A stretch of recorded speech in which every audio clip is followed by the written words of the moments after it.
प्रभु श्री राम के चरणों में प्रणाम और सभी भक्त प्रेमियों को मेरी जय सिया राम।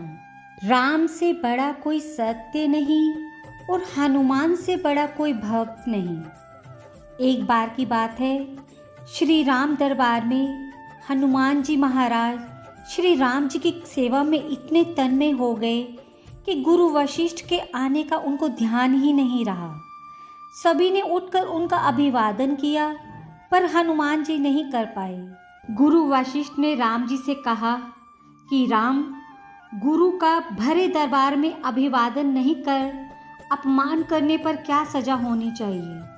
श्री राम जी ने कहा, गुरुवर आप ही बताएं।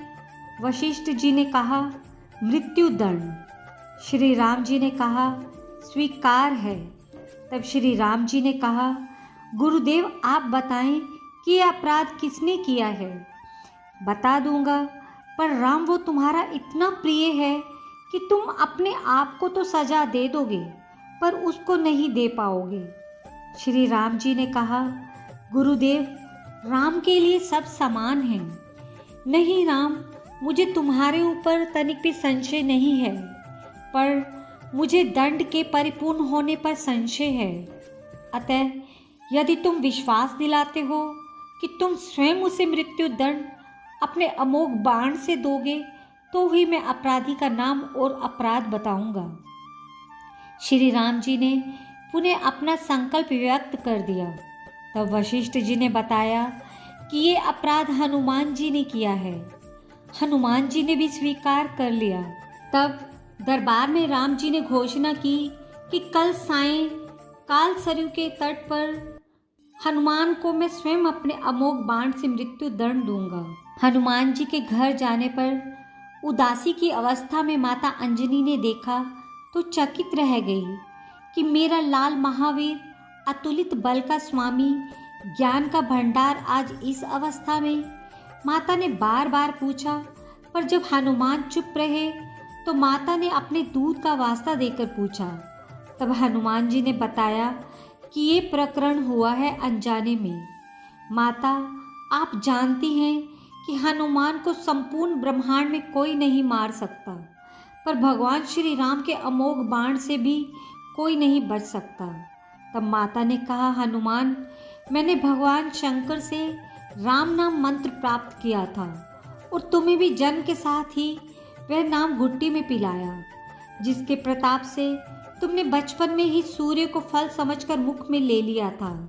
उस राम नाम के होते हुए हनुमान, कोई भी तुम्हारा बाल भी बांका नहीं कर सकता, चाहे वो श्री राम स्वयं ही क्यों ना हो।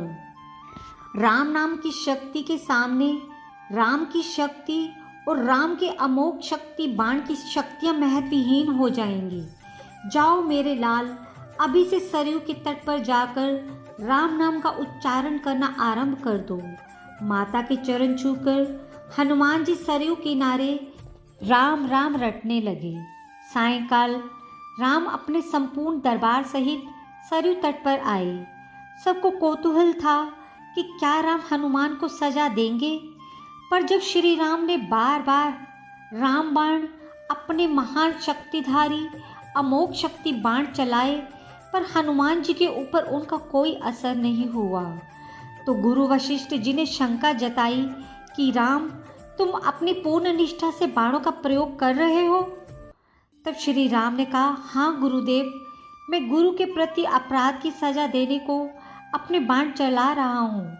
उसमें किसी भी प्रकार की चतुराई करके मैं कैसे वही अपराध कर सकता हूँ। तो तुम्हारे बाण अपना कार्य क्यों नहीं कर रहे हैं। तब श्री राम ने कहा, गुरुदेव, हनुमान राम राम राम की अखंड रट लगाए हुए है। मेरी शक्तियों का अस्तित्व राम नाम के प्रताप के समक्ष महत्वहीन हो रहा है, इसलिए मेरा कोई भी प्रयास सफल नहीं हो रहा है। आप ही बताएं गुरुदेव, मैं क्या करूं। गुरुदेव ने कहा, हे राम, आज से मैं भी तुम्हारे साथ तुम्हारे दरबार को त्याग कर अपने आश्रम जा रहा हूँ, जहाँ राम नाम का निरंतर जप करूँगा। जाते जाते गुरुदेव वशिष्ठ जी ने घोषणा की कि हे राम, मैं जानकर मानकर ये घोषणा कर रहा हूँ कि स्वयं राम से राम का नाम बड़ा है। राम नाम महा अमोघ शक्ति का सागर है। जो कोई भी जपेगा, लिखेगा, मनन करेगा, उसकी लोक कामना पूर्ति होते हुए भी वो मोक्ष का भागी होगा। मैंने सारे मंत्रों की शक्तियों को राम नाम के समक्ष न्यूनतर माना है। तभी से राम से बड़ा राम का नाम माना जाता है। वो पत्थर भी तर जाते हैं जिन पर श्री राम का नाम लिखा रहता है।